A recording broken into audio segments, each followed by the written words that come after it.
So today I'll be going over how to change the turn signal bulb in your E46 BMW. To do this you'll need a long screwdriver, about 6 inches long or longer, and the replacement bulbs. So here's an inside look of how you'll need to remove the turn signal housing to access the bulb. Inside there's this tab that you need to stick through a hole in the bodywork and place the screwdriver on, and then use the screwdriver to push the tab down while you move the whole assembly forward. So here's the hole in the bodywork that you'll need to stick the screwdriver in to pop out the assembly, and it might be kind of difficult to see what I do here, but I'm going to stick the screwdriver down in, push that tab down, and push the assembly forward, and release it just like that.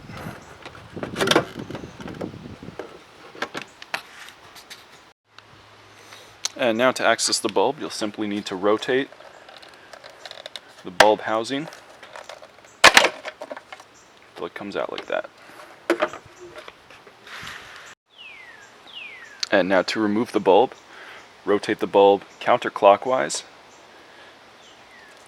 and wiggle it out of the housing.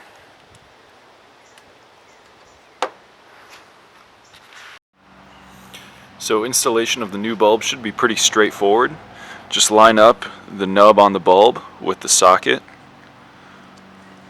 push it in, and turn it clockwise to lock.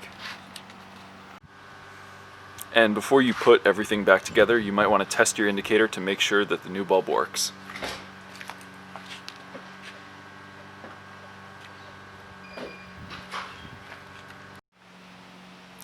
And finally, to reassemble everything, stick the bulb into the turn signal housing and rotate it firmly counterclockwise until it locks. And now to replace the housing into the body of the car, we're going to line up the two tabs and the clip on the housing with the slots and the other side of the clip in the car. And push it in until it clicks.